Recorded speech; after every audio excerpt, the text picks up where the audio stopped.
Hi, Steve. How are you feeling about tomorrow night, and what kind of surprises?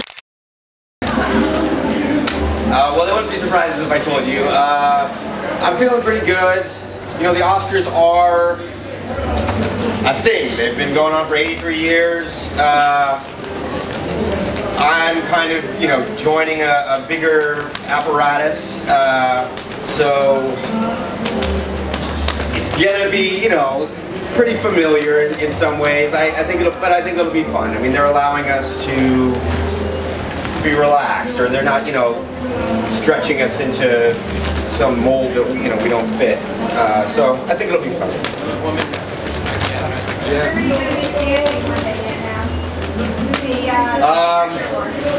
I guess that's no secret. Yeah, it is odd. I don't have a seat. I've given my seat as a nominee to one of my family members. The whole family's coming out. So I will be backstage, hanging out with the crew. So it'll be a special little shot. Right back here.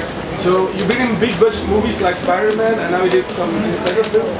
Do you think there's a difference, except for a fee, in acting in independent movies opposed to big budget movies? Is there a difference in the acting? Yeah, is there a difference? Can you be more free in an independent movie? You know, no, it's a funny thing. As some people in this tent might know, I just did some different arcs on General Hospital, the soap opera. And when I did that, before I did that, I thought, oh, am I going to have to act differently? Am I going to have to act like a soap opera? Or what, a soap opera actor? And what does that even mean? And then when I got there, I realized, no, I don't have to act any differently. That my job is to act as realistically in the parameters of this world, you know, act as realistically in that as possible. And because the writing's different, because the way they shoot is different, the lighting's different, the makeup, the characters, you know, and all the dynamics and all that are different, you change. But the acting at its core is kind of the same, whether you're on a soap opera, on an independent film, or on a, you know, super large budget film. It's just that the world and the context around you changes, and you have to act, you know, each movie has, or project has its own reality, and so that'll change you slightly, but the basics are the same. You've been directing several shorts, several films. Through your experience as a director, change your way of acting, change your acting process. Yeah, you know, when I first started acting, I thought, I didn't want to know, or maybe I was taught or whatever, but I didn't want to know about the technical side. It was always about, like, making the emotions genuine, you know, really living it, you know, really believing it. And I still believe that way, and hopefully that way of working has been ingrained in me so that performances are emotionally honest, if that's what they demand, you know, if I'm in a, but I do see movies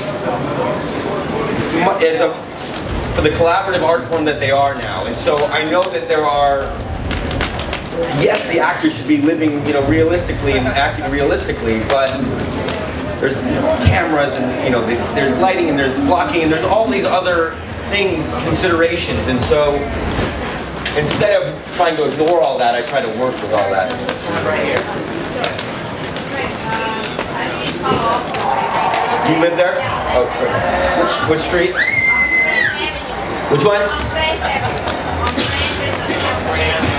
Miranda. Yeah, so, and I know your mom is a big inspiration for you, so if you're working on documentary about your mother, Yeah. About that documentary? My mother is she's been a children's book author for decades now. She has over, I think, 40 titles, maybe, I don't know, maybe even more than that.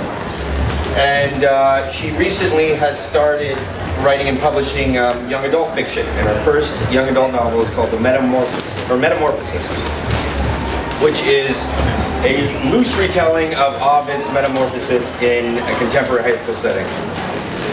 Which is also very strange because at the same time I was writing a book with teenage characters. So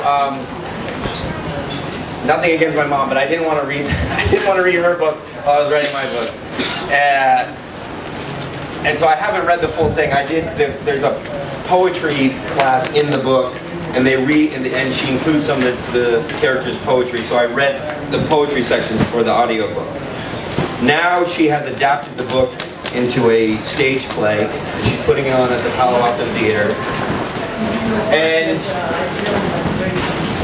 by some other crazy coincidence, or maybe we're just in sync because we're related, I have also been interested in capturing young people in the theater, and I'm working on a project at Yale using a live stage play, but also digital technology and cameras and projections in different ways, and capturing that experience in a new way. So I just thought, well, my mom's, you know, doing it too, so why fight it? So we're making a documentary about the process of putting on that play. Thank you very much. Is that it? All right, thank you very much.